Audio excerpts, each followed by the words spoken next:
ನಾಮ, ಅದು ಯೇಸುವಿನ ನಾಮವಾಗಿದೆ. ಆ ನಾಮದಲ್ಲಿ ಬಿಡುಗಡೆ, ಆ ನಾಮದಲ್ಲಿ ಶಕ್ತಿ, ಆ ನಾಮದಲ್ಲಿ ಸ್ವಸ್ಥತೆ ನಮಗೆ ಸಿಗುತ್ತದೆ. ನಾವೆಲ್ಲ ಸೇರಿ ಆ ನಾಮವನ್ನು ಕೂಗಿ ಆ ನಾಮವನ್ನು ಆನಂದಿಸೋಣ.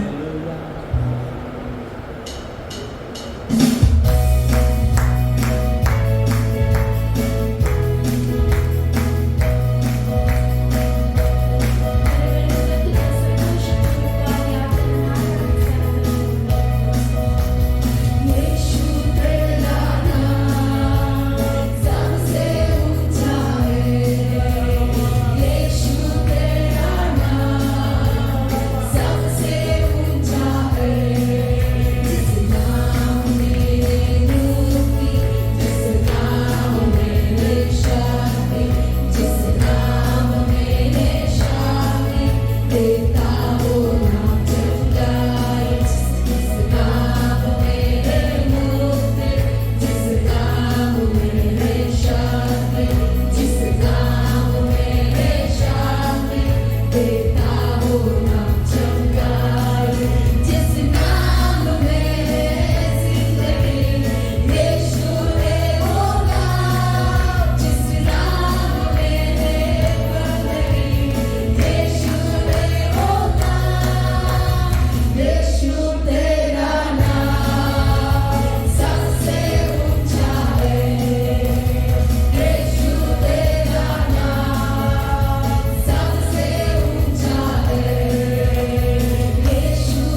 ಮಹಿಮೆಯಿಂದ ಮಹಿಮೆಗೆ ನಾವು ಹೋಗುವವರಾಗಿದ್ದೇವೆ. ಇದನ್ನು ನಾವು ನಂಬುತ್ತೇವೆ ಸ್ವಾಮಿ.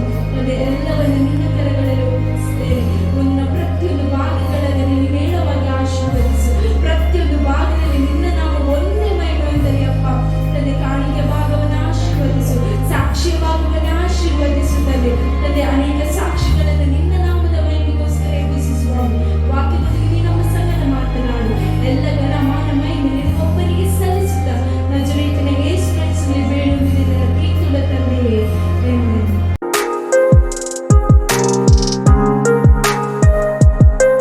ಸತ್ಯವೇದದಲ್ಲಿ ಯೋಹಾನನು ಬರೆದ ಸುವಾರ್ತೆ 3ನೇ ಅಧ್ಯಾಯ ಅದರಲ್ಲಿ 16ನೇ ವಾಕ್ಯವನ್ನು ಯಾರಾದರೂ ದೇವರು ಲೋಕದ ಮೇಲೆ ಎಷ್ಟೋ ಪ್ರೀತಿಯನ್ನಿಟ್ಟು ತನ್ನ ಒಬ್ಬನೇ ಮಗನನ್ನು ಕೊಟ್ಟನು. ಆತನನ್ನು ನಂಬುವ ಒಬ್ಬನಾದರೂ ನಾಶವಾಗದೆ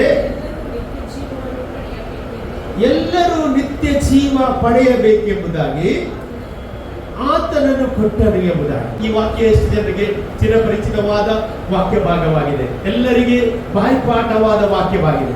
ಇಲ್ಲಿ ನೋಡಿ, ಈ ವಾಕ್ಯ ನನಗೆ ಖುಷಿಯಾದದ್ದು. ಯೋಹಾನನು ಬರೀತಾ ಇದ್ದಾನೆ ಏನಂತ ಹೇಳಿದ್ರೆ, ದೇವರು ಲೋಕದ ಮೇಲೆ ಎಷ್ಟೋ ಪ್ರೀತಿಯನ್ನಿಟ್ಟಿದ್ದಾರೆ ಎಂಬುದಾಗಿ. ಹಾಗಾದ್ರೆ ದೇವರು ಎಲ್ಲಿ ಯಾರ ಮೇಲೆ ಪ್ರೀತಿ ಇಟ್ಟಿದ್ದಾರೆ? ಲೋಕದ ಮೇಲೆ ಪ್ರೀತಿ ಇಟ್ಟಿದ್ದಾರೆ. ಬೈಬಲ್ ಹೇಳ್ತದೆ, ನೀವು ಲೋಕವನ್ನಾಗಲಿ ಲೋಕದ ವಸ್ತುಗಳನ್ನಾಗಲಿ ಪ್ರೀತಿಸಬೇಡಿ ಎಂಬುದಾಗಿ ದೇವರು ವಾಕ್ಯ ಹೇಳ್ತದೆ. ಆದ್ರೆ ಇಲ್ಲಿ ದೇವರು ಲೋಕವನ್ನು ಪ್ರೀತಿಸಿದ ಕಾರಣ ಏನಂತ ಹೇಳಿದ್ರೆ, ಲೋಕವನ್ನು ಉಂಟು ಮಾಡಿದ ದೇವರು ನಮ್ಮ ದೇವರಾಗಿದ್ದಾರೆ. ಆಕಾಶವನ್ನು ಸೃಷ್ಟಿ ಎಲ್ಲ ವಸ್ತುವನ್ನು ಉಂಟು ಮಾಡಿದ ಯಾರಾಗಿದ್ದಾರೆ? ದೇವರೇ ಆಗಿದ್ದಾರೆ. ಮನುಷ್ಯ ಜಾತಿಯನ್ನು ಉಂಟು ಮಾಡಿದವರು ಯಾರಾಗಿದ್ದಾರೆ? ದೇವರೇ ಆಗಿದ್ದಾರೆ. ಹಾಗಾದ್ರೆ ದೇವರು ಉಂಟು ಮಾಡಿದವನ್ನೆಲ್ಲವನ್ನು ಪ್ರೀತಿಸುವವನಾಗಿದ್ದಾನೆ. ಅವನಿಗೆ ಸೃಷ್ಟಿಕರ್ತ ಅಂತ ಹೇಳಿದ್ದೇನೆ ಅಂತ ಹೇಳಿದ್ರೆ, ಅವನು ಸೃಷ್ಟಿ ಮಾಡಲ್ಪಟ್ಟ ಎಲ್ಲವನ್ನು ಆತನು ಪ್ರೀತಿಸ್ತಾನೆ. ಎಷ್ಟು ಜನ ಈ ದೇವರನ್ನು ಪ್ರೀತಿಸ್ತೇನೆ?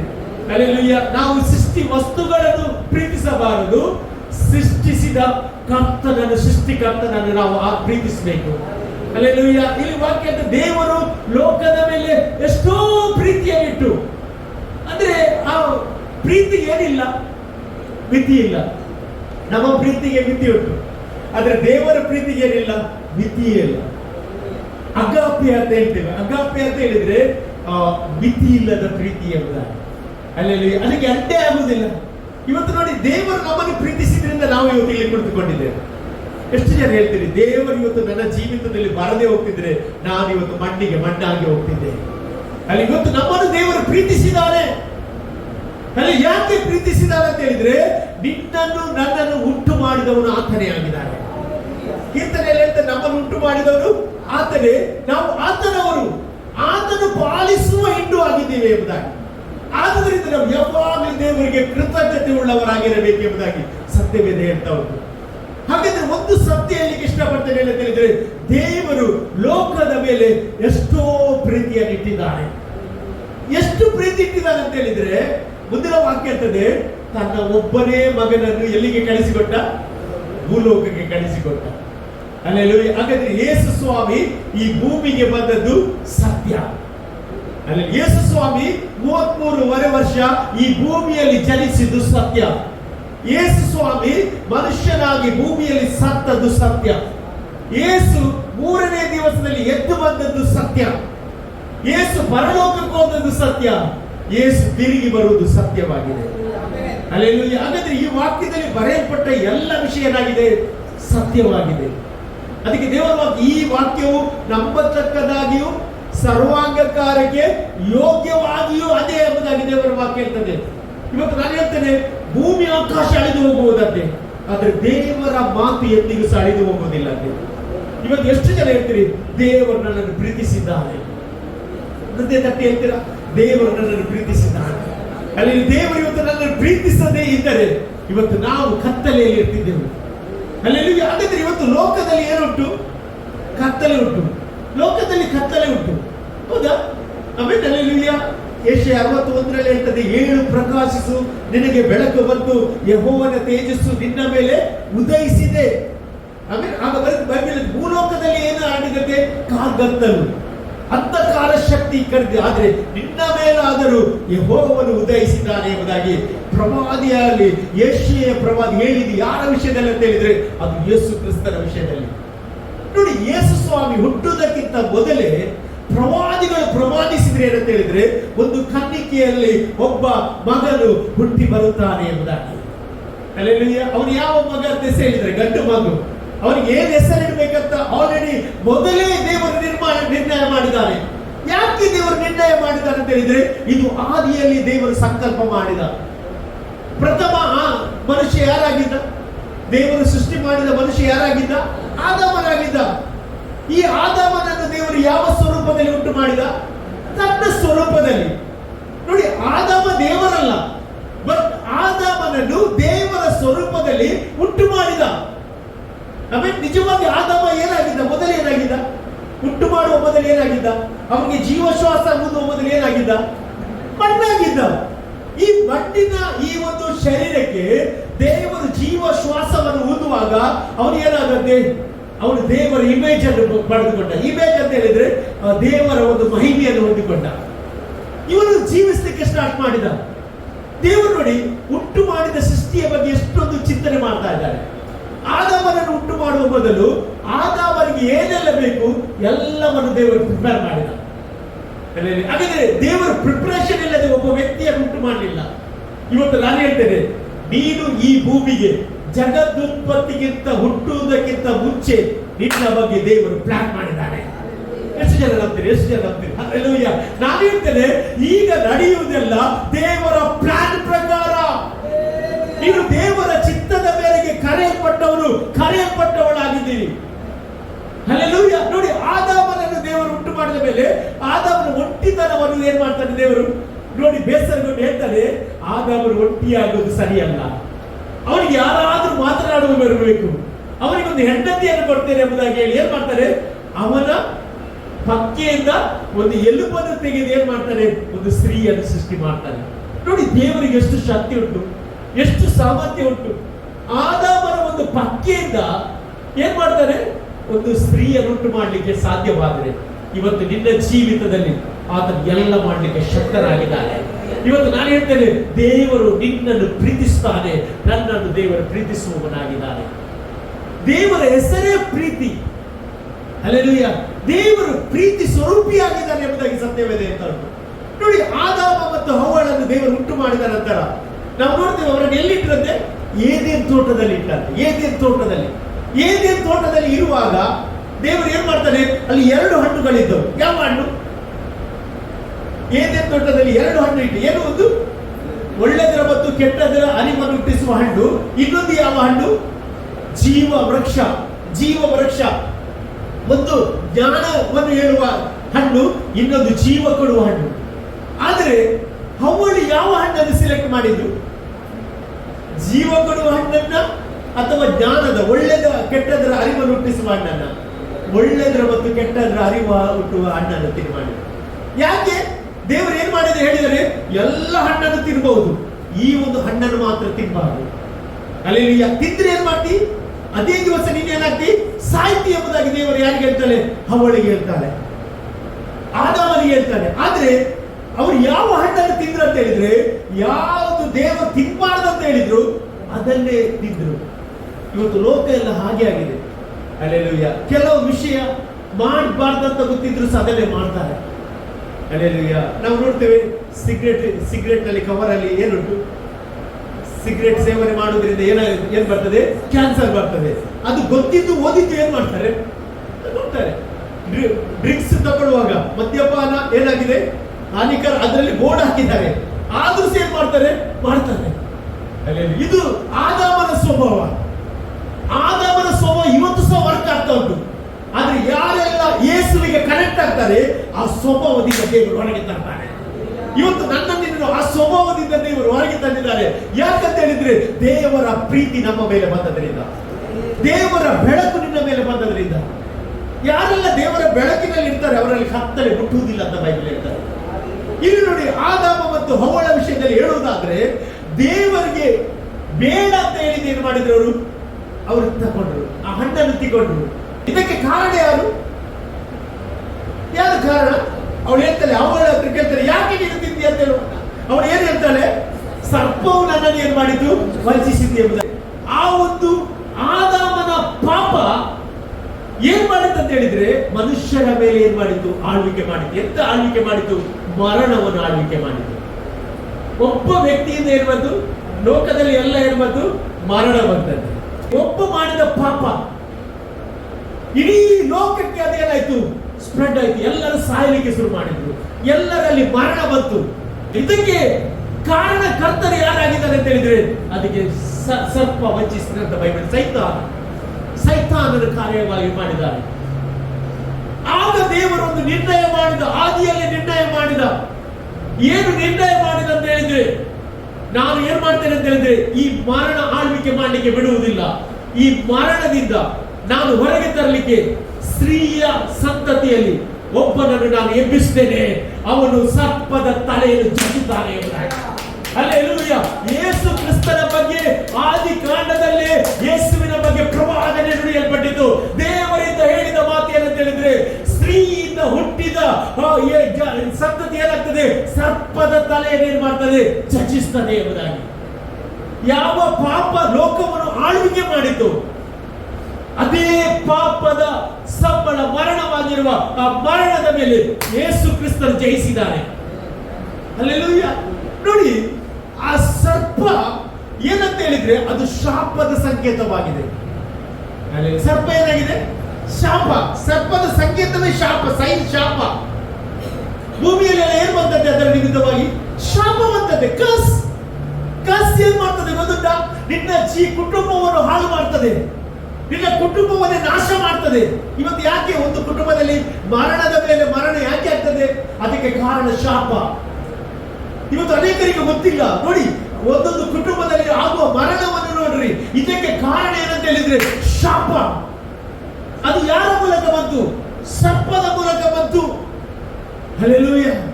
ಅದಕ್ಕೆ ನೋಡಿ, ಇದೇ ಯೋಹಾನ ಬರೆದ ಸುವಾರ್ತೆ 3ನೇ ಅಧ್ಯಾಯ 14ನೇ ವಾಕ್ಯದಲ್ಲಿ ನಾವು ನೋಡುವುದಾದರೆ, ಅಲ್ಲಿ ನಾವು ನೋಡ್ತೇವೆ, ಅಲ್ಲಿ ಒಂದು ವಾಕ್ಯ, ಸುಂದರವಾದ ವಾಕ್ಯ ಬರೆಯಲ್ಪಟ್ಟಿದೆ. ಏನಂತ ಹೇಳಿದ್ರೆ, ಇದಲ್ಲದೆ ಜನರು ನೋಡಿ ಜೀವನುಳಿಯಬೇಕೆಂದು ಮೋಶೆಯು ಅಡವಿಯಲ್ಲಿ ಸರ್ಪವನ್ನು ಎತ್ತರದಲ್ಲಿ ಇಟ್ಟ ಹಾಗೆ ಮನುಷ್ಯ ಕುಮಾರನು ತನ್ನನ್ನು ನಂಬುವವರೆಲ್ಲರೂ ನಿತ್ಯ ಜೀವ ಪಡೆಯಬೇಕೆಂಬುದಾಗಿ ಎತ್ತರದಲ್ಲಿ ಇಟ್ಟನೆ ಎಂಬುದಾಗಿ.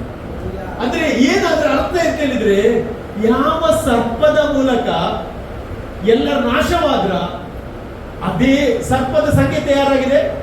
ಶಾಪ. ಹೌದಲ್ವಾ? ಯೇಸು ಸ್ವಾಮಿ ಶಾಪಗ್ರಸ್ತನಾಗಿ ಎಲ್ಲಿ ಸತ್ತ? ಆ ಶಿಲುಬೆಯ ಮೇಲೆ ಸತ್ತ. ಹೇಗೆ ಸತ್ತ? ಎತ್ತರದಲ್ಲಿ ಆತನನ್ನು ಇಟ್ರು.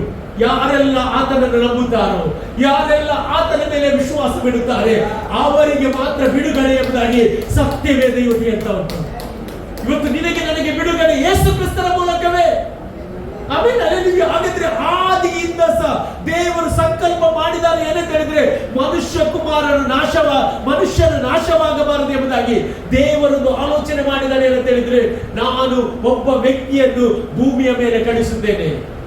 ಆ ವ್ಯಕ್ತಿಯನ್ನು ಯೇಸುವಾಗಿದ್ದಾನೆ. ಅವರ ಮೂಲಕ ನಾನು ಲೋಕವನ್ನು ಬಿಡುಗಡೆ ಮಾಡುತ್ತೇನೆ. ಲೋಕದ ಪಾಪದಿಂದ ಬಿಡುಗಡೆ ಮಾಡ್ತೇನೆ, ಶಾಪದಿಂದ ಬಿಡುಗಡೆ ಮಾಡುತ್ತೇನೆ. ಇದು ದೇವರ ಸಂಕಲ್ಪವಾಗಿದೆ. ಹಲ್ಲೆಲೂಯಾ. ನೋಡಿ, ನಾನು ಒಂದು ವಿಷಯ ಹೇಳಲಿಕ್ಕೆ ಇಷ್ಟಪಡ್ತೇನೆ. ಯಾವ ಮನುಷ್ಯನು ದೇವರಾಗ್ಲಿಕ್ಕೆ ಸಾಧ್ಯ ಇಲ್ಲ. ಸಾಧ್ಯ ಉಂಟ? ಮನುಷ್ಯ ದೇವರಾಗ್ಲಿಕ್ಕೆ ಸಾಧ್ಯತೆ ಉಂಟ? ಇಲ್ಲ. ಆದ್ರೆ ದೇವರು ಮನುಷ್ಯನಾಗ್ಲಿಕ್ಕೆ ಸಾಧ್ಯತೆ ಉಂಟು.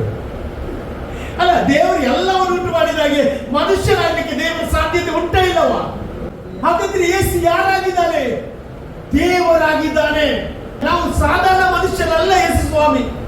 ಯೇಸು ಸ್ವಾಮಿ ಮೊದಲು ಸಹಿತ. ನೀವು ನೋಡಿ, ಯೋಹಾನ ಬರೆದ ಸುವಾರ್ತೆ 8ನೇ ಅಧ್ಯಾಯ 58ನೇ ವಾಕ್ಯವನ್ನು ನೋಡ್ರಿ. ಯೋಹಾನನ ಬರೆದ ಸುವಾರ್ತೆ 8ನೇ ಅಧ್ಯಾಯ 58ನೇ ವಾಕ್ಯ. ನಿಮಗೆ ನಿಜವಾಗಿ ಹೇಳುತ್ತೇನೆ, ಅಬ್ರಹಾಮನು ಹುಟ್ಟುವುದಕ್ಕಿಂತ ಮುಂಚೆ. ಯಾರು ಹೇಳಿದ್ದು? ಯೇಸು ಹೇಳ್ತಾರೆ, ಅಬ್ರಹಾಮ ಹುಟ್ಟುವುದಕ್ಕಿಂತ ಮುಂಚೆ ನಾನಿದ್ದೆ. ಲೋಕದ ಜನರಿಗೆ ಗೊತ್ತಿಲ್ಲ, ಯೇಸು ಸ್ವಾಮಿ ಮನುಷ್ಯನಾಗಿ ಬರ್ತಾರೆ. ಯೇಸು ಮೊದಲಿದ್ದ. ಈ ದೇವರು ಸ್ವತಃ ಮನುಷ್ಯನಾಗಿ ಬರಲಿಕ್ಕೆ ತೀರ್ಮಾನ ತೆಗೆದುಕೊಂಡ. ಯಾಕೆ? ದೇವರು ಲೋಕದ ಮೇಲೆ ಪ್ರೀತಿ ಇಟ್ಟದ್ರಿಂದ. ಯಾವ ಯಾವ ಮನುಷ್ಯನು ಭೂಮಿಯ ಮೇಲೆ ಒಂದು ಬರಿದಾಗಿ ಬರ್ಲಿಕ್ಕೆ ಇಷ್ಟಪಡುವುದಿಲ್ಲ, ಒಂದು ಸಾಮಾನ್ಯ ವ್ಯಕ್ತಿಯಾಗಿ ಬರ್ಲಿಕ್ಕೆ ಇಷ್ಟಪಡುವುದಿಲ್ಲ. ಹೌದಾ? ಯಾವ ವ್ಯಕ್ತಿ ಬರ್ಬೇಕಾದ್ರೆ ಹೇಗೆ ಬರ್ಲಿಕ್ಕೆ ಇಷ್ಟಪಡ್ತಾನೆ? ಗೌರವದಿಂದ ಬರ್ಲಿಕ್ಕೆ ಇಷ್ಟಪಡ್ತಾನೆ. ಆದರೆ ಯೇಸು ಸ್ವಾಮಿಯ ಬಗ್ಗೆ ಬೈಬಲ್ ಹೇಳ್ತದೆ, ಆತನು ತನ್ನನ್ನು ನಿರಾಕರಿಸಿ ಬರಿದಾಗಿ ಒಂದು ಸಾಮಾನ್ಯ ವ್ಯಕ್ತಿಯಾಗಿ ಭೂಮಿಯ ಮೇಲೆ ಆತನು ಜನಿಸಿದ. ಸಾಮಾನ್ಯ ವ್ಯಕ್ತಿಯಾಗಿ ದೇವರೇನ್ ಮಾಡಿದ? ಭೂಮಿಯ ಮೇಲೆ ಜನಿಸಿದ. ಇದು ದೇವರ ಪ್ರೀತಿ. ಪರಲೋಕದಲ್ಲಿ ಆತನು ರಾಜ, ಪರಲೋಕದಲ್ಲಿ ಆತನು ಸೃಷ್ಟಿ ಮಾಡಿದವನು, ಇಡೀ ಭೂಮಂಡಲವನ್ನು ಉಂಟು ಮಾಡಿದವರು, ಮನುಷ್ಯ ಕುಲವನ್ನು ಉಂಟು ಮಾಡಿದ ದೇವರು ಅವರಾಗಿದ್ದಾರೆ. ಇವತ್ತು ಅನೇಕ ಜನರಿಗೆ ಈ ಸತ್ಯ ಗೊತ್ತಿಲ್ಲ. ಇವತ್ತು ನಾನು ಹೇಳ್ತೇನೆ, ಈ ಒಂದು ಸಮಯದಲ್ಲಿ ನಿನಗೆ ಹೇಳುವ ಒಂದು ಅವಕಾಶ ಏನಂತ ಹೇಳಿದ್ರೆ, ಯೇಸು ಕ್ರಿಸ್ತನು ಯಾರು ಎಂಬುದಾಗಿ ಇವತ್ತು ಜನರಿಗೆ ಹೇಳ್ಬೇಕು. ಯೇಸು ಕ್ರಿಸ್ತನು ನಿಜವಾದ ದೇವರು ಎಂಬುದಾಗಿ ಹೇಳಬೇಕು. ಆತನು ಒಂದು ದೇಶದ ದೇವರಲ್ಲ, ಆತನು ಲೋಕದ ದೇವರು, ಲೋಕದ ಒಡೆಯ. ಆತನೇ ಮೊದಲಿದ್ದವನು, ಈಗ ಸಹ ಇರುವವನು, ಮುಂದೆ ಸಹ ಬರುವವನು ಆತನೊಬ್ಬನೇ ಆಗಿದ್ದಾನೆ. Hallelujah, praise the Lord. ನೋಡಿ, ದೇವರ ವಾಕ್ಯದಲ್ಲಿ ನಾವು ನೋಡ್ತೇವೆ, 17ನೇ ವಾಕ್ಯ, 3ನೇ ಅಧ್ಯಾಯ 17ನೇ ವಾಕ್ಯ. ಯೋಹಾನ ಬರೆಸುವಂತೆ 3ನೇ ಅಧ್ಯಾಯ 17ನೇ ವಾಕ್ಯ. ದೇವರು ತನ್ನ ಮಗನ ಮುಖಾಂತರ ಯಾಕೆ ಕಳಿಸಿದ್ದು? ಲೋಕಕ್ಕೆ ರಕ್ಷಣೆ ಆಗಬೇಕಂತ ಯಾರನ್ನು ಕಳಿಸಿದ್ದು? ಯೇಸು ಸ್ವಾಮಿಯನ್ನು ಕಳಿಸಿದ್ದು. ಹಾಗಾದ್ರೆ ಯಾರ್ಯಾರು ಆತನನ್ನು ಅಂಗೀಕರಿಸ್ತಾರೆ ಅವರಿಗೆ ಏನು ಸಿಗ್ತದೆ? ಸಿಗ್ತದಿಲ್ಲೋ? ಅಂಗೀಕರಿಸದಿದ್ರೆ ರಕ್ಷಣೆ ಸಿಕ್ಕುವುದಿಲ್ಲ. ಇವತ್ತು ನೀವೆಲ್ಲ ಯೇಸು ಕ್ರಿಸ್ತನನ್ನು ಅಂಗೀಕರಿಸಿದ್ದೀರಿ. ಆತನ ಮಗನಾಗಿ ಮಗಳಾಗಿ ದೇವರು ನಿಮ್ಮನ್ನು ಮಾಡಿದ್ದಾನೆ. ನೀವು ಅಂಗೀಕರಿಸದಿದ್ರೆ ಅವನು ಮಗನಾಗಿ ಮಗಳಾಗಿ ಮಾಡುವುದಿಲ್ಲ. ಬೈಬಲ್ ಸ್ಪಷ್ಟವಾಗಿ ಹೇಳ್ತದೆ, ಏನಂತ ಹೇಳಿದ್ರೆ, ಮಗನ ಮುಖಾಂತರ ಲೋಕಕ್ಕೆ ರಕ್ಷಣೆ ಆಗಬೇಕೆಂದು ಆತನನ್ನು ಕಳಿಸಿಕೊಟ್ಟನೆ ಹೊರತು ತೀರ್ಪು ಮಾಡುವುದಕ್ಕೋಸ್ಕರ ಕಳಿಸಲಿಲ್ಲ. ತೀರ್ಪು ಮಾಡಲಿಕ್ಕೆ ಅಲ್ಲ ದೇವರು ಕಳಿಸಿದ್ದು, ರಕ್ಷಣೆ ಕೊಡಲಿಕ್ಕೆ ದೇವರು ಕಳಿಸಿದ್ದು. ನಂತರ ವಾಕ್ಯ ಓದಿ. ಆಗುವುದಿಲ್ಲ.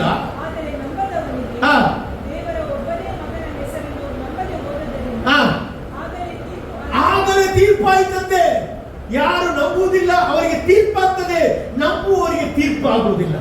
ನಂತರ ಮುಂದಿನ ವಾಕ್ಯ ನೋಡಿ, ಅವರು ಬರೀತಾರೆ, ಹೇಗೆ ಬರೀತಾರೆ?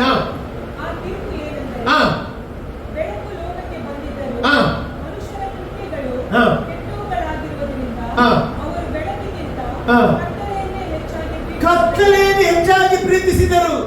ಇವತ್ತು ಬೆಳಕು ಎಲ್ಲಿಗೆ ಬಂದಿದೆ? ಲೋಕಕ್ಕೆ ಬಂದಿದೆ. 2024 ವರ್ಷಗಳ ಹಿಂದೆ ಭೂಮಿಯಲ್ಲಿ ಬಂದಿದ್ದಾನೆ. ಎಷ್ಟು ಜನ ಹೇಳ್ತಾರೆ ಬಂದಿದ್ದಾನೆ? ಒಂದು ದಿವಸ ಬರುವ ದೇವರಲ್ಲ, ಇಡೀ ದಿನ ಆತ ನಮ್ಮ ಜೊತೆ ಇರುವ ದೇವರಾಗಿದ್ದಾನೆ. ದೇವರು ನಿನ್ನ ಮೇಲೆ ನನ್ನ ಮೇಲೆ ಪ್ರೀತಿ ಇಟ್ಟಿದ್ದಾನೆ. ಲೋಕದ ಮೇಲೆ ಎಷ್ಟೋ ಪ್ರೀತಿಯನ್ನು ಇಟ್ಟಿದ್ದಾನೆ. ದೇವರಿಗೆ ಯಾರು ನಾಶವಾಗಲಿಕ್ಕೆ ಇಷ್ಟ ಇಲ್ಲ.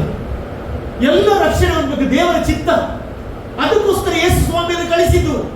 ಯಾರಲ್ಲಿ ಯೇಸು ಸ್ವಾಮಿಯನ್ನು ಸ್ವೀಕಾರ ಮಾಡ್ತಾರೆ ಅವರಿಗೆ ರಕ್ಷಣೆ, ಅವರಿಗೆ ಬಿಡುಗಡೆ. ನೋಡಿ, ಯೇಸು ಸ್ವಾಮಿ ಬಂದದ್ದು ಅವರ ಆಲೋಚನೆ ಅಲ್ಲ, ಅವರ ಚಿತ್ತ ಅಲ್ಲ.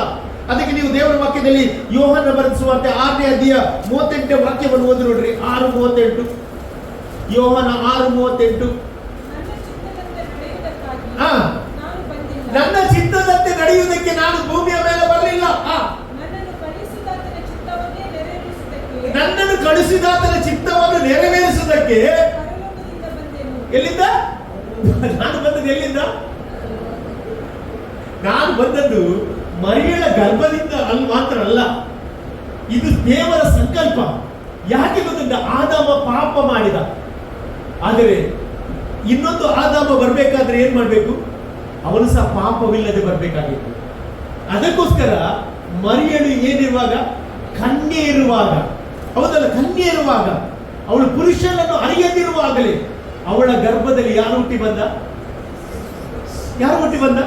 ಯೇಸು ಸ್ವಾಮಿ ಹುಟ್ಟಿ ಬಂದ. ನೋಡಿ, ಮರಿಯಳ ಗರ್ಭ ಚಿಕ್ಕದಾಗಿರ್ಬೋದು, ಆದ್ರೆ ಮರಿಯಳ ಗರ್ಭದಲ್ಲಿ ಬಂದ ವ್ಯಕ್ತಿ ಸಾಧಾರಣ ವ್ಯಕ್ತಿ ಅಲ್ಲ.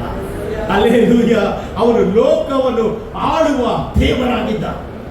ಆಮೇಲೆ ನೋಡಿ, ದೇವರು ಒಂದು ಯೋಚನೆ ಮಾಡಿದ, ಮೊದಲೇ ಯೋಚನೆ ಮಾಡಿದ. ಒಂದು ಕನ್ನಿಕೆಯಲ್ಲಿ ಏನ್ ಮಾಡ್ತಾರೆ? ಒಂದು ಶಿಶು ಜನನವಾಗ್ತದೆ ಎಂಬುದಾಗಿ ಮೊದಲಿಂದ ದೇವರು ಹೇಳ್ತಿದ್ರು. ಆಗ ಲೋಕದ ಎಲ್ಲ ಕನ್ನಿಕೆಯವರು ಏನ್ ಮಾಡ್ತಿದ್ರು? ಕಾಯ್ತಾ ಇದ್ರು, ಯಾರು ಹುಟ್ಟಬೇಕು, ಲೋಕರಕ್ಷಕ ನನ್ನ ಹೊಟ್ಟೆಯಲ್ಲಿ ಹುಟ್ಟಬೇಕು, ನನ್ನ ಗರ್ಭದಲ್ಲಿ ಹುಟ್ಟಬೇಕು ಎಂಬುದಾಗಿ ವೆಯ್ಟ್ ಮಾಡ್ತಿದ್ರು. ಆದ್ರೆ ಆ ಭಾಗ್ಯ ಯಾರಿಗೆ ಸಿಕ್ಕಿತು? ಮರಿಯಳಿಗೆ ಸಿಕ್ಕಿತು. ಹಲ್ಲೆಲೂಯಾ, ಮರಿಯಳಿಗೆ ಸಿಕ್ಕಿತು. ಪ್ರಿಯರು, ಮರಿಯಳೊಂದು ಹಳ್ಳಿಯ ಹುಡುಗಿ ಆಗಿದ್ಲು, ಅವಳು ಸಾಮಾನ್ಯ ಹುಡುಗಿ ಆಗಿದ್ಲು. ನಾನು ಹೇಳ್ತೇನೆ, ಅವಳಿಗೆ ಪ್ರತ್ಯಕ್ಷನ ಆಗುವಾಗ ನೋಡಿ, ಮರಿಯಳಿಗೆ ಪ್ರತ್ಯಕ್ಷನ ಆಗುವಾಗ ಮರಿಯಳು ಏನ್ ಮಾಡಿದ್ಲಂತೆ? ಫಸ್ಟ್ ಏನ್ ಮಾಡಿದ್ಲು? ಅವಳು ಭಯಪಟ್ಟಲಂತೆ. ಆಗ ಮರಿಯಳತ್ತಿಗೆ ಹೇಳಿದ ಮಾತು ಏನು? ಹೆದರಬೇಡ, ಹೆದರಬೇಡ, ಅಲ್ಲಿ ನಿನ್ನ ಗರ್ಭದಲ್ಲಿ ಒಬ್ಬ ಪುರುಷನ ಹುಟ್ಟುತ್ತಾನೆ, ಅವನಿಗೆ ಯೇಸು ಎಂಬುದಾಗಿ ಹೆಸರಿಡಬೇಕು, ಅವನು ಇಡೀ ಲೋಕದ ರಕ್ಷಕ ಎಂಬುದಾಗಿ ಹೇಳುವಾಗ ಅಲ್ಲಿ ಅವಳು ಕೇಳಿದ ಪ್ರಶ್ನೆ, ಇದು ಹೇಗೆ ಸಾಧ್ಯ? ಅಲ್ಲಿ ನಾನು ಪುರುಷನನ್ನು ಅರಿಯದವಳು ಅಲ್ಲವಲ್ಲ ಎಂಬುದಾಗಿ, ಅಂದ್ರೆ ಯಾವ ಸೈನ್ಸ್ ಆಗುವುದಿಲ್ಲ ಅಂತ ಹೇಳಿದ್ರೆ ನನ್ನ ದೇವರದನ್ನು ಮಾಡಿ ತೋರಿಸ್ತಾನೆ. ಇವತ್ತು ನಾನು ಹೇಳಿದ ಲೋಕ ನಿನ್ನ ಜೀವಿತ ನಡೆಯುವುದಿಲ್ಲ ಅಂತ ಹೇಳಿದ ವಿಷಯ ನನ್ನ ದೇವರು ಮಾಡಲಿಕ್ಕೆ ಸಾಮರ್ಥ್ಯನಾಗಿದ್ದಾನೆ. ಹಲ್ಲೆಲೂಯಾ. ನೋಡಿ, ಆ ಒಂದು ಚಿಕ್ಕ ಗರ್ಭದಲ್ಲಿ ಮರಿಯಳು ಏನ್ ಮಾಡಿದ್ಲು? ಯೇಸು ಸ್ವಾಮಿಯನ್ನು ಹೇಳಲಿಕ್ಕೆ ಏನಾದ್ರು ತನ್ನ ಗರ್ಭವನ್ನು ಏನ್ ಮಾಡಿದ್ದವಳು ಬಿಟ್ಟು, ಅವಳು ಹೇಳ್ತಾಳೆ, ನಾನು ಕರ್ತನ ದಾಸಿ, ನಿನ್ನ ಚಿತ್ತದ ಹಾಗೆ ಆಗಲಿ ಎಂಬುದಾಗಿ. ಯಾರು ಹೇಳ್ತಾರೆ? ಯಾರು ಹೇಳ್ತಾಳೆ? ಮರಿಯಳು ಹೇಳ್ತಾಳೆ. ಆಮೇಲೆ ಅಲ್ಲಿ ಎರಡನೇದಾಗಿ ನಾವು ಯೋಸೇಫನ ಬಗ್ಗೆ ನಾವು ನೋಡ್ತೇವೆ. ಯೋಸೇಫ ಯಾರಿಗೆ ಎಂಗೇಜ್ಮೆಂಟ್ ಆದವನಾಗಿದ್ದ? ಮರಿಯಳ ಜೊತೆ ಎಂಗೇಜ್ಮೆಂಟ್ ಆದ ವ್ಯಕ್ತಿ ಆಗಿದ್ದ. ಈಗ ಮರಿಯಳು ಏನಾಗಿದ್ದಾಳೆ? ಗರ್ಭಿಣಿ ಆಗಿದ್ದಾಳೆ. ಈ ಗರ್ಭಿಣಿ ಆದ ವಿಷಯ ಯಾರಿಗೆ ಗೊತ್ತಾಯ್ತು? ಎಂಗೇಜ್ಮೆಂಟ್ ಆದ ಯಾರಿಗೆ ಗೊತ್ತಾಯ್ತು? ಯೋಸೇಫನಿಗೆ ಗೊತ್ತಾಯ್ತು. ಈಗ ಯೋಸೇಫ ಏನ್ ಮಾಡಬೇಕು? ಗರ್ಭಿಣಿ ಆಗುವಾಗ ನನಗೆ ಮತ್ತು ಅವಳಿಗೆ ಯಾವ ಸಂಪರ್ಕ ಇಲ್ಲ, ಆದ್ರೂ ಸಹ ಏನಾಗಿದ್ದಾಳೆ? ಅವಳು ಗರ್ಭಿಣಿ ಆಗಿದ್ದಾಳೆ. ಬೈಬಲ್ ಹೇಳ್ತದೆ, ಇವನ ಯೋಸೇಫನ ಮೈಂಡ್ ಮತ್ತು ಹಾರ್ಟ್ ಮಾತನಾಡಿದ್ದು ಏನಂತ ಹೇಳಿದ್ರೆ, ಇವಳನ್ನು ಏನ್ ಮಾಡಬೇಕು? ಬಿಟ್ಟು ಬಿಡ್ಬೇಕು, ಇವಳನ್ನು ಬಿಟ್ಟು ಬಿಡ್ಬೇಕು. ಅವಳನ್ನು ಬಹಿರಂಗವಾಗಿ ಟೀಕಿಸ್ಲಿಕ್ಕೆ ಅವನಿಗೆ ಇಷ್ಟ ಇಲ್ಲ, ಬಹಿರಂಗವಾಗಿ ಅವಳು ಕೆಟ್ಟವಳಂತ ಹೇಳಲಿಕ್ಕೆ ಅವನಿಗೆ ಇಷ್ಟ ಇಲ್ಲ. ಅವನು ಮೈಂಡ್ ಮತ್ತು ಹೃದಯದಲ್ಲಿ ಏನ್ ಮಾಡ್ತಾನೆ? ಒಂದು ತೀರ್ಮಾನ ಮಾಡ್ತಾನೆ ಅಂತ ಹೇಳಿದ್ರೆ, ನಾನು ಮರಿಯಳನ್ನು ಬಿಟ್ಟು ಬೇರೆ ಕಡೆಗೆ ಹೋಗ್ತೇನೆ ಅಂತ ಹೇಳುವಾಗ ಅಲ್ಲಿ ಬೈಬಲ್ ಹೇಳ್ತದೆ, ದೇವದೂತನು ಯಾರಿಗೆ ಅಪಿಯರ್ ಆದ? ಯೋಸೇಫನಿಗೆ ಅಪಿಯರ್ ಆಗಿ ಹೇಳ್ತಾನೆ ಏನಂತ ಹೇಳಿದ್ರೆ, ನೀನು ಎಂಗೇಜ್ಮೆಂಟ್ ಆದ ಮರಿಯಳನ್ನು ಸೇರ್ಲಿಕ್ಕೆ ನೀನು ಏನ್ ಮಾಡ್ಬೇಡ, ಹಿಂದೆ ಮುಂದೆ ನೋಡ್ಬೇಡ, ಆ ಮಗು ದೇವರಿಂದ ಆಗುವ ಮಗು ಎಂಬುದಾಗಿ. ಆಗ ಯೋಸೇಫನ ಬಗ್ಗೆ ನಾವು ತಿಳಿಯುವುದಾದ್ರೆ, ಯೋಸೇಫ ಏನ್ ಬಿಟ್ಟು ಕೊಟ್ಟ ಗೊತ್ತಲ್ಲ ದೇವರಿಗೆ? ಅಲ್ಲಿ ಅವನ ಮನಸ್ಸನ್ನು ಬಿಟ್ಟ, ಅವನ ಹೃದಯವನ್ನು ದೇವರಿಗೆ ಬಿಟ್ಟ. ಮನಸ್ಸಿನಲ್ಲಿ ಏನ್ ತೀರ್ಮಾನ ಬಿಟ್ಟು ಹೋಗ್ತೇನೆ ಅಂತ ತಿಳಿಸಿದ. ಆದ್ರೆ ಈಗ ಏನು ಮನಸ್ಸಿನಲ್ಲಿ ಏನ್ ತಂದ? ಯೇಸು ಸ್ವಾಮಿ ಹೇಳಿದ ಮಾತನ್ನು ನಂಬ್ತೇನೆ, ಯೇಸು ಸ್ವಾಮಿ ಹೇಳಿದ ಹಾಗೆ ನಾನು ಮಾಡುತ್ತೇನೆ ಅಂತ. ಮರಿಯಳು ದೇವರು ಹೇಳಿದ ಹಾಗೆ ಮಾಡಿದನು, ಯೋಸೇಫನು ದೇವರು ಹೇಳಿದ ಹಾಗೆ ಮಾಡಿದನು. ಇವತ್ತು ನಾನು ನಿನಗೆ ಹೇಳಲಿಕ್ಕೆ ಇಷ್ಟಪಡ್ತೇನೆ, ನಾನು ಏನು ಮಾಡಬೇಕು? ಯೇಸು ಹೇಳಿದ ಹಾಗೆ ನಾನು ಮಾಡ್ತೇವೆ. ಅಲ್ಲಿ ಯೇಸು ಸ್ವಾಮಿ ಹುಟ್ಟುವಾಗ ಅವನಿಗೆ ಯಾವ ಸ್ಥಳ ಸಿಕ್ಕಲಿಲ್ಲ. ಛತ್ರದಲ್ಲಿ ಹೋಗುವಾಗ ಏನಾಯ್ತು? ಛತ್ರದಲ್ಲಿ ಸ್ಥಳ ಸಿಕ್ಕಿದ? ಛತ್ರದಲ್ಲಿ ಸ್ಥಳ ಸಿಕ್ಕಲಿಲ್ಲ. ಅಲ್ಲಿ ಯಾಕೆ ಛತ್ರದಲ್ಲಿ ಸ್ಥಳ ಸಿಕ್ಕಲಿಲ್ಲ? ಇದು ಯಾರ ಪ್ಲಾನ್? ದೇವರ ಪ್ಲಾನ್, ದೇವರ ಯೋಜನೆ.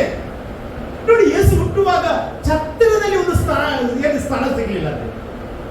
ದೇವಕುಮಾರ ದೇವರ ಸ್ವತಃವಾಗಿ ಭೂಮಿಗೆ ಬಂದ. ಇದು ದೇವರ ಪ್ರೀತಿ ತೋರಿಸ್ತದೆ. ಯಾವ ಛತ್ರದಲ್ಲಿ ಆತನ ಏನಿಲ್ಲ, ಸ್ಥಳ ಇಲ್ಲ ಅಂತೆ. ಶಿಲ್ಪೆಯಲ್ಲಿ ಸಾಯುವಾಗ ಯಾವುದರ ಮಧ್ಯೆ ಯೇಸು ಸ್ವಾಮಿ ಸತ್ತ? ಆಕಾಶ ಮತ್ತು ಭೂಮಿಯ ಮಧ್ಯೆ ಏನಾದ? ಪ್ರಾಣ ಬಿಟ್ಟ. ಯಾವ ಸ್ಥಳ ಯೇಸು ಸ್ವಾಮಿಗೆ ಇಲ್ಲ. ಇವತ್ತು ಯಾಕೆ ಯೇಸು ಛತ್ರದಲ್ಲಿ ಸ್ಥಳ ಸಿಗಲಿಲ್ಲ? ಯಾಕೆ ಶಿಲ್ಪೆಯಲ್ಲಿ ಆತನಿಗೆ ಕೂತ್ಕೊಳ್ಳಿಕ್ಕೆ ಸ್ಥಳ ಸಿಗಲಿಲ್ಲ ಅಂತ ಹೇಳಿದ್ರೆ ಒಂದೇ ಕಾರಣ, ಇವತ್ತು ನಿನ್ನ ಹೃದಯದಲ್ಲಿ ದೇವರಿಗೆ ಸ್ಥಳ ಕೊಡಬೇಕು. ಎಷ್ಟು ಜನ ಹೃದಯದಲ್ಲಿ ಸ್ಥಳ ಕೊಡ್ಲಿಕ್ಕೆ ಇಷ್ಟಪಡ್ತಾ ಇದ್ದಾರೆ? ಹಾಗೆ ಇವತ್ತು ನಿನ್ನ ಒಳಗೆ ಯೇಸು ವಾಸ ಮಾಡುವುದಾದ್ರೆ ನಿನ್ನ ಒಳಗೆ ಬೆಳಕು ಬಂತಂತ ಅರ್ಥ. ಯೇಸು ನಿನ್ನ ಒಳಗೆ ವಾಸ ಮಾಡುವುದಾದ್ರೆ ನಿನ್ನ ಒಳಗೆ ಪ್ರೀತಿ ಭಕ್ತಿ ಎಂಬುದಾಗಿ. ಅಲ್ಲಿ ಪ್ರೀತಿ ಇರುವಲ್ಲಿ ಏನಿರುವುದಿಲ್ಲ, ಹೆದರಿಕೆ ಇರುವುದಿಲ್ಲ. ಯಾಕೆಂದ್ರೆ ಕತ್ತಲೆ ಇರಲಿಕ್ಕೆ ಸಾಧ್ಯವಿಲ್ಲ. ಇವತ್ತು ನಾನು ಹೇಳ್ತೇನೆ, ಬೈಬಲ್ ಸ್ಪಷ್ಟವಾಗಿ ಹೇಳ್ತದೆ, ನಾನು ನನ್ನ ಆಲೋಚನೆಯಾಗಿ ಬರಲಿಲ್ಲ, ದೇವರ ಆಲೋಚನೆಯ ಪ್ರಕಾರ ಭೂಮಿಯ ಮೇಲೆ ಬಂದಿದ್ದಾನೆ. ಮತ್ತೆ ಓದಿಸಿ.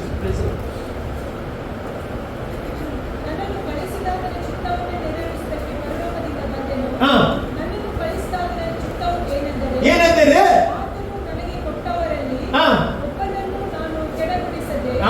ಆತನು ನನಗೆ ಕೊಟ್ಟವರಲ್ಲಿ ಒಬ್ಬರನ್ನು ನಾನು ಕೆಡವಗೊಳಿಸದೆ. ಎಷ್ಟು ಜನ ಹೇಳ್ತೀರಿ ಇವತ್ತು ನೀವು ಯಾರ ಸೊತ್ತಾಗಿದ್ದೀರಿ? ಯೇಸು ಸ್ವಾಮಿಯ ಸೊತ್ತಾಗಿದ್ದೀರಿ. ಯಾವಾಗ ನೀವು ಯೇಸು ಸ್ವಾಮಿಯನ್ನು ಸ್ವೀಕಾರ ಮಾಡಿದ್ರಲ್ಲ, ಆಗ ನೀವು ದೇವರ ಮಕ್ಕಳಾಗಿದ್ದೀರಿ. ಹಲ್ಲೆಲೂಯ. ಅವರನ್ನು ಕೆಳವಲಿಕ್ಕೆ ದೇವರು ಬಿಡುವುದಿಲ್ಲ. ನಾನು ಹೇಳ್ತೇನೆ, ಯಾವ ಸೈತಾನ ನಿಮ್ಮನ್ನು ಕೆಳವಲಿಕ್ಕೆ ದೇವರು ಬಿಡುವುದಿಲ್ಲ, ಯಾವ ರೋಗ ಕೆಳವಲಿಕ್ಕೆ ಬಿಡುವುದಿಲ್ಲ. ಮತ್ತೆ ಅವನನ್ನು ಕಡೆಯ ದಿನದಲ್ಲಿ ಎಬ್ಬಿಸಬೇಕೆಂಬುದೇ. ಮಗನನ್ನು ನೋಡಿ ಆತನನ್ನು ನಂಬುವ ಪ್ರತಿಯೊಬ್ಬನಿಗೆ ನಿತ್ಯ ಜೀವ ಸಿಕ್ಕಬೇಕೆಂಬುದೇ. ಎಷ್ಟು ಜನ ಹೇಳ್ತೀರಿ ಅಲ್ಲಿ? ಹಾಗಾದ್ರೆ ನಿತ್ಯ ಜೀವ ಯಾರಿಂದ ಸಿಗ್ತದೆ? ಯೇಸು ಕ್ರಿಸ್ತನಿಂದ ಮಾತ್ರ ಸಿಗ್ತದೆ ಪ್ರಿಯ. ಇವತ್ತು ನಾವು ನೋಡ್ತೇವೆ, ಅನೇಕ ಜನರು ತಮ್ಮ ಶರೀರಕ್ಕೆ ಏನ್ ಮಾಡ್ತಾರೆ, ಗಾಯ ಮಾಡಿ ದೇವರನ್ನು ಮೆಚ್ಚಿಸ್ಲಿಕ್ಕೆ ಇಷ್ಟಪಡ್ತಾರೆ. ಅನೇಕ ಜನರು ಪಾದಯಾತ್ರೆ ಮಾಡಿ ಅನೇಕ ಕಡೆಗಳಿಗೆ ಹೋಗಿ ಬೆಟ್ಟಗಳಿಗೆ ಹತ್ತುತ್ತಾರೆ. ಹಲ್ಲೆಲೂಯ. ಉಪವಾಸ ಇರ್ತಾರೆ, ಏನೆಲ್ಲ ಮಾಡ್ತಾರೆ. ಯಾಕೆ? ಒಂದೇ ಮೋಕ್ಷಕ್ಕೋಸ್ಕರ. ಆದ್ರೆ ನಾನು ಹೇಳ್ತೇನೆ, ಯೇಸುವೆ ಆ ಒಂದು ಬಾಗಿಲಾಗಿದ್ದಾನೆ. ಪರಲೋಕದ ಬಾಗಿಲು ಯೇಸುವಾಗಿದ್ದಾನೆ, ಸ್ವರ್ಗದ ಬಾಗಿಲು ಯೇಸುವಾಗಿದ್ದಾನೆ. ಹಾಗಾದ್ರೆ ಇವತ್ತು ನಾನು ಹೇಳಿಕ್ಕೆ ಇಷ್ಟಪಡ್ತೇನೆ, ದೇವರು ಲೋಕದ ಮೇಲೆ ಎಷ್ಟೋ ಪ್ರೀತಿಯನ್ನಿಟ್ಟು ತನ್ನ ಮಗನನ್ನು ಕೊಟ್ಟನು. ನಂತರ ಹೇಳ್ತದೆ, ಆತನನ್ನು ನಂಬುವವರು ಒಬ್ಬರಾದರೂ ನಾಶವಾಗದೆ. ಅಲ್ಲಿ ಹಾಗಾದ್ರೆ ಯಾರೆಲ್ಲ ಯೇಸು ಕ್ರಿಸ್ತ ನಂಬ್ತಾರೆ ಅವರು ಏನಾಗುವುದಿಲ್ಲ? ಎಷ್ಟು ಜನ ಸಂತೋಷದಿಂದ ಹೇಳ್ತೀನಿ, ನಾನು ನಾಶವಾಗುವುದಿಲ್ಲ, ನಾನು ನಾಶವಾಗುವುದಿಲ್ಲ. ಈ ಭೂಮಿ ಮತ್ತು ಆಕಾಶ ನಾಶವಾಗಬಹುದು, ನಾನು ನಾಶವಾಗುವುದಿಲ್ಲ. ನಿನ್ನ ಆತ್ಮ ನಾಶ ಆಗುವುದಿಲ್ಲ. ಯಾಕಂದ್ರೆ ಯೇಸುವನ್ನು ಕೊಟ್ಟದ್ದು ನಾವು ತಿಳಿದುಕೊಂಡಿದ್ದೇವೆ. ಯೇಸುವನ್ನು ಕೊಟ್ಟದರ ಪ್ರೀತಿ ನಮಗೆ ಗೊತ್ತಾಗಿದೆ. ದೇವರ ವಾಕ್ಯ ಮಗನನ್ನು ಕೊಟ್ಟ ಮೇಲೆ ಸಮಸ್ತವನ್ನು ಕೊಡದೇ ಇರವನೇ. ಇವತ್ತು ಯೇಸು ಸ್ವಾಮಿಯನ್ನು ನಮಗೆ ಕೊಟ್ಟದ್ರಿಂದ ಎಲ್ಲವನ್ನು ದೇವರು ಕೊಡ್ಲಿಕ್ಕೆ ಶಕ್ತನಾಗಿದ್ದಾರೆ. ಇವತ್ತು ನಾನು ಹೇಳ್ತೇನೆ, ಯೇಸು ನಿನ್ನ ಜೀವಿತದಲ್ಲಿ ಬಂದದ್ರಿಂದ ಇವತ್ತು ಉಸಿರಾಡ್ತಾ ಇದ್ದೀನಿ. ಹಲ್ಲೆಲೂಯ. ಯೋಹಾನನು ಆತನಲ್ಲಿ ಜೀವವಿತ್ತು, ಆ ಜೀವವು ಲೋಕಕ್ಕೆ ಬೆಳಕಾಗಿತ್ತು. ಯಾರ್ಯಾರು ಆತನನ್ನು ಅಂಗೀಕರಿಸಿದ್ರು ಅವರಿಗೆ ಆ ಕತ್ತಲೆ ಇರುವುದಿಲ್ಲ, ಬೆಳಕು ಮಾತ್ರ. ಇವತ್ತು ನಾನು ಹೇಳ್ತೇನೆ, ನಿನ್ನಲ್ಲಿ ಒಂದು ಬೆಳಕು ಮೂಡಿಸಿದೆ. ಅಲ್ಲಿ 2024 ವರ್ಷಗಳ ಹಿಂದೆ ಹಲ್ಲೆಲೂಯ ನಾವು ನೋಡ್ತೇವೆ, ಫಸ್ಟ್ ಯಾರಿಗೆ ಯೇಸು ಸ್ವಾಮಿಯ ಮರಣದ ಬಗ್ಗೆ ಹೇಳಿದ್ರು? ಯೇಸು ಸ್ವಾಮಿ ಜನನದ ಬಗ್ಗೆ ಯಾರಿಗೆ ಫಸ್ಟ್ ಶುಭ ವರ್ತಮಾನ ಸಾರಿದ್ದು? ಕುರುಬರಿಗೆ. ಯಾರಿಗೆ? ಕುರುಬರಿಗೆ. ಅಲ್ಲಿ ಅವರು ಎಲ್ಲಿದ್ರು? ಹೊಲದಲ್ಲಿದ್ರು. ಹೊಲದಲ್ಲಿ ಏನ್ ಕೆಲಸ ಅವರಿಗೆ? ಕುರಿಗಳನ್ನು ಸಾಕ್ತಾ ಇದ್ರು, ಕುರಿಗಳನ್ನು ಬೇಯಿಸ್ತಾ ಇದ್ರು. ಅವರು ಬಡವರಲ್ಲ, ಅವರ ಹತ್ರ ಕುರಿಯಲ್ಲಿದ್ದ ಬರ್ತಿದ್ರು. ಬಡವರಾಗ್ತಿದ್ರು, ಕುರಿಯಲ್ಲಿ ಅವರಿಗೆ ಹಣ ಇತ್ತು. ಅವರು ಏನ್ ಮಾಡ್ತಾರೆ, ಆ ಚಳಿಯಲ್ಲಿ ಆ ಒಂದು ಕುರಿಯನ್ನು ಬೇಯಿಸ್ತಿರುವಾಗ ಅಲ್ಲಿ ದೊಡ್ಡ ಬೆಳಕು ಕಾಣಿಸುತ್ತದೆ. ಹೆದರಬೇಡಿರಿ, ಕೇಳಿರಿ. ನೋಡಿ, ಅವರಿಗೆ ಸಹ ಹೇಳಿದೆ ಅಂತ, ಹೆದರಬೇಡಿರಿ. ಎಲ್ಲೆಲ್ಲಿ ದೇವದೂತ ಇಳಿದು ಬಂದ ಫಸ್ಟ್ ಸೆಂಟೆನ್ಸ್ ಯಾವುದು ಗೊತ್ತಿಲ್ಲ? ಹೆದರಬೇಡ್ರಿ ಅಂತ. ಅಲ್ಲಿ ಜಗತ್ತಿಗೆಲ್ಲ ಹಲ್ಲೆಲೂಯ ಒಬ್ಬ ರಕ್ಷಕ ಹುಟ್ಟಿ ಬರ್ತಾರೆ. ಇವತ್ತು ನನಗೆ ನಿನಗೆ ಹುಟ್ಟಿ ಬಂದ ರಕ್ಷಕನಿಗೋಸ್ಕರ ದೇವರಿಗೆ ಸ್ತೋತ್ರ ಹೇಳ್ತೀವಿ. ಆತನ ಪ್ರೀತಿಗೋಸ್ಕರ ಸ್ತೋತ್ರ ಹೇಳಿ. ಇವತ್ತು ಆತನು ಎಲ್ಲಿ ವಾಸ ಮಾಡ್ತಾರೆ ಅಂತ ಹೇಳಿದ್ರೆ, ನನ್ನೊಳಗೆ ನಿನ್ನೊಳಗೆ ವಾಸ ಮಾಡ್ತಾರೆ. ಇವತ್ತು ನಾವು ಸಂತೋಷ ಪಡುವ. ದೇವರು ನಿನ್ನನ್ನು ಪ್ರೀತಿಸಿದ್ರಿಂದ ನಿನ್ನನ್ನು ಎಂದಿಗೂ ಬಿಟ್ಟು ಕೊಡುವುದೇ ಇಲ್ಲ. ಎಷ್ಟು ಜನ ಹೇಳ್ತೀರಿ, ನನ್ನನ್ನು ಯೇಸು ಬಿಟ್ಟು ಕೊಡುವುದಿಲ್ಲ? ಹಲ್ಲೆಲೂಯ. ಅಂದ್ರೆ ದೇವರ ಪ್ರೀತಿ ಎಷ್ಟೋ ಅಂತ ಬೈಬಲ್ ಎಷ್ಟೋ ಅಂತ ಹೇಳಿದ್ರೆ ಅದಕ್ಕೆ ಮಿತಿ ಇಲ್ಲ. ಇವತ್ತು ನಿನ್ನ ಮೇಲೆ ದೇವರಿಗೆ ಪ್ರೀತಿ ಉಂಟು. ಅಲ್ಲಿ ನಿನ್ನ ಕುಟುಂಬದವರು ಪ್ರೀತಿಸೋದಕ್ಕಿಂತ ಹೆಚ್ಚಾಗಿ ದೇವರು ಪ್ರೀತಿಸ್ತಾನೆ. ಹಾಗಾದ್ರೆ ದೇವರು ಪ್ರೀತಿಸಿದ್ರಿಂದ ನಾವೇನ್ ಮಾಡ್ಬೇಕಾದ? ನಾನು ಪ್ರೀತಿಸಬೇಕು. ನೋಡಿ, ಆದಿಕಾಂಡ ಪುಸ್ತಕ 22ನೇ ಅಧ್ಯಾಯದಲ್ಲಿ ನಾವು ನೋಡ್ತೇವೆ, ಅಬ್ರಹಾಮನಿಗೆ ಮಕ್ಕಳೇ ಇರಲಿಲ್ಲ. ದೇವರು ಆಗ ಮುಪ್ಪಿನ ಪ್ರಾಯದಲ್ಲಿ ಏನ್ ಮಾಡ್ತಾರೆ, ಅವನಿಗೆ ಮಕ್ಕಳನ್ನು ಕೊಡ್ತಾರೆ. ಹೌದಾ? ಮಕ್ಕಳನ್ನು ಕೊಡ್ತಾರೆ. ಮಕ್ಕಳನ್ನು ಕೊಟ್ಟ ಮೇಲೆ ಅವರು ಬೆಳೆದು ಬರುವಾಗ ಏನ್ ಮಾಡ್ತಾರೆ, ದೇವರು ಏನ್ ಮಾಡ್ತಾರೆ, ತಿರುಗಿ ಅವನ ಬಳಿಗೆ ಬಂದು ಹೇಳ್ತಾನೆ, ನಿನ್ನ ಒಬ್ಬನೇ ಮಗನನ್ನು ನನಗೆ ಏನ್ ಮಾಡ್ಬೇಕು, ಬಲಿ ಕೊಡ್ಬೇಕು, ಯಜ್ಞ ಮಾಡ್ಬೇಕು. ನೋಡಿ, ಹೇಗೆ ಆಗ್ಬೋದು? ಯಾರಿಗೆ? ಅಬ್ರಹಾಮನಿಗೆ. ದೇವರೇ ಕೊಟ್ಟದ್ದು, ಈಗ ದೇವರೇ ಕೇಳ್ತಾನೆ. ಹಲ್ಲೆಲೂಯ. ನಾನು ಏನ್ ಹೇಳ್ತೇನೆ ಅಂತ ಹೇಳಿದ್ರೆ, ಅಬ್ರಹಾಮನ ಜೀವಿತದಲ್ಲಿ ದೇವರು ಒಬ್ಬನೇ ಮಗನನ್ನು ಕೇಳಿಕೆ ಕಾರಣ ಏನಂತ ಹೇಳಿದ್ರೆ, ಅಬ್ರಹಾಮನ ಪ್ರೀತಿ ಎಲ್ಲಿಗೆ ಬದಲಾಯಿತು? ಮಗನ ಮೇಲೆ ಪ್ರೀತಿ ಬದಲಾಯಿತು. ಅದನ್ನು ಅವನು ಸತ್ಯವ ಸುಳ್ಳ ಅಂತ ಪರೀಕ್ಷೆ ಮಾಡುವುದಕ್ಕೋಸ್ಕರ ಅಬ್ರಹಾಮನ ಹತ್ರ ಕೇಳ್ತಾನೆ, ನಿನ್ನ ಒಬ್ಬನೇ ಮಗನನ್ನು ನನಗೆ ಬಲಿ ಕೊಡ್ಬೇಕೆಂಬುದಾಗಿ ಹೇಳುವಾಗ ಅಬ್ರಹಾಮನ್ ಏನ್ ಮಾಡಿದ? ತನ್ನ ಒಬ್ಬನೇ ಮಗನನ್ನು ಏನ್ ಮಾಡ್ತಾನೆ, ಆ ಮೋರಿಯ ಬೆಟ್ಟಕ್ಕೆ ಕರ್ಕೊಂಡು ಹೋಗಿ ಅವನ ಯಜ್ಞಕ್ಕೋಸ್ಕರ ಅವನನ್ನು ಬಲಿ ಕೊಡ್ಲಿಕ್ಕೆ ಹೋಗುವಾಗ ದೇವರು ತಿರುಗಿ ಪ್ರತ್ಯಕ್ಷನಾಗಿ ಹೇಳ್ತಾ ಇದ್ದಾನೆ, ಅಬ್ರಹಾಮನೇ ನಿನ್ನ ಕತ್ತಿಯನ್ನು ಹಿಂದಕ್ಕೆ ತೆಗಿ. ಅಲ್ಲಿ ನನಗೆ ನಿನ್ನ ಮಗನ ಪ್ರಾಣ ಬೇಡ, ನನ್ನ ಮಗನ ಪ್ರಾಣವನ್ನು ನಾನು ಕೊಡುತ್ತೇನೆ. ಹಲ್ಲೆಲೂಯ. ಇವತ್ತು ನಾನು ಹೇಳ್ತೇನೆ, ನಿನ್ನ ಪ್ರಾಣ ದೇವರಿಗೆ ಬೇಡ, ನಿನ್ನ ಕುಟುಂಬದವರ ಪ್ರಾಣ ದೇವರಿಗೆ ಬೇಡ. ದೇವರೇ ಸ್ವತಃ ಮನುಷ್ಯನಾಗಿ ಭೂಮಿಯಲ್ಲಿ ಬಂದು ಅವನು ಪ್ರಾಣ ಕೊಟ್ಟು ನನ್ನ ಪಾಪದಿಂದ, ಶಾಪದಿಂದ, ಅಂಧಕಾರ ದೊರೆತನದಿಂದ ಬಿಡುಗಡೆ ಮಾಡಿ ಇವತ್ತು ಚಿರಂಜೀವಿಯಾಗಿ ಇವತ್ತು ಸಹ ಆತನು ಜೀವಿಸುವ ದೇವರಾಗಿದ್ದಾನೆ.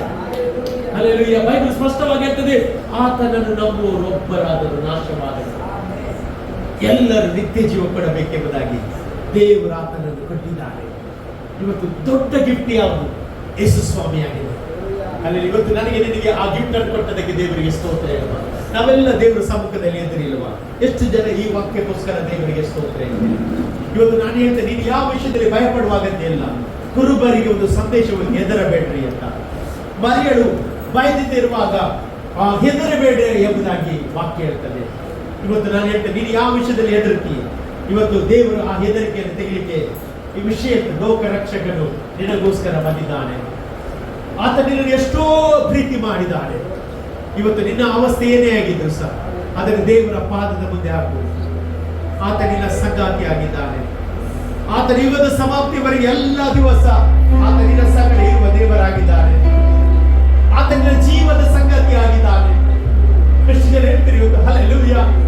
ನನ್ನ ಜೀವ ಆತನಲ್ಲಿದೆ, ಆತನ ಜೀವ ನನ್ನಲ್ಲಿದೆ, ನಾವು ಆತನಲ್ಲಿ, ಆತ ನಮ್ಮಲ್ಲಿದ್ದಾನೆ ಅಂತ ದೇವರಿಗೋಸ್ಕರ ನಾವು ದೇವರಿಗೆ ಸ್ತೋತ್ರ ಇಲ್ವಾ? Thank you lord. ಸಂಗಾತಿಯೇ, ನನ್ನ ಸಂಗಾತಿಯೇ, ನನ್ನ ಜೀವದ ಸಂಗಾತಿಯೇ, ಸಂಗಾತಿಯೇ, ನನ್ನ ಸಂಗಾತಿಯೇ, ನನ್ನ ಜೀವದ ಸಂಗಾತಿಯೇ, ನನ್ನ ಜೀವದ ಸಂಗಾತಿಯೇ.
ಇವತ್ತು ವಾಕ್ಯದೊಂದಿಗೆ ಮಾತನಾಡೋದಕ್ಕೆ ನಿನಗೆ ಸ್ತೋತ್ರ. ದೇವರ ಸೇರಿ ಬಂದ ಎಲ್ಲರನ್ನು ಆಶೀರ್ವಾದ ಮಾಡು. ಅವರು ಬಂದಾಗಿ ಹೋಗುವುದಿಲ್ಲ, ಅವರ ಜೊತೆ ಇಮಾನುವೇಲ್ ಆಗಿ ಅವರ ಜೊತೆ ನೀನಿದ್ದು ಕಂಡೋಗುವುದಕ್ಕೆ ಸ್ತೋತ್ರ. ದೇವರೇ, ಈ ಒಂದು ಸಂದೇಶದ ಮೂಲಕ ಅವರ ಪ್ರೀತಿ ಇನ್ನೂ ಹೆಚ್ಚಾಗಲಿ. ಯಾಕಂದ್ರೆ ನಿನ್ನ ಪ್ರೀತಿ ಅದು ಬೆಲೆ ಇಲ್ಲದ, ಬೆಲೆ ಕಟ್ಟಲಾಗದ ಪ್ರೀತಿ ಆಗಿದೆ. ದೇವರೇ, ಸೇರಿ ಬಂದ ಎಲ್ಲರನ್ನು ಆಶೀರ್ವಾದ ಮಾಡು. ದೇವರೇ, ಮುಂದಿನ ದಿವಸಗಳಲ್ಲಿ ತರುತ್ತೇವೆ, ಅವರ ಎಲ್ಲ ಕಾರ್ಯದಲ್ಲಿ ನೀನು ಅವರ ಜೊತೆಗಾರರಾಗಿ ನಡೆಸು. ಶುಭ ಕೃಪೆ ಅವರನ್ನು ನಿಭಾಯಿಸಲಿ. ಎಲ್ಲವ ನಿಮ್ಮ ಹಸ್ತಗಳಿಗೆ ಒಪ್ಪಿಸಿ ಪ್ರಾರ್ಥನೆ. ಮಹಿಮೆ ನಿನಗೆ ಯೇಸುವಿನ ನಾಮದಲ್ಲಿ ಬೇಡಿ ಬಂದಿದೆ ತಂದೆಯೇ, ಆಮೆನ್. ಹಲ್ಲೆಲೂಯದೊಂದಿಗೆ ಅಂತ್ಯ ಆಶೀರ್ವಾದ ಪಡೆದುಕೊಳ್ಳಿ.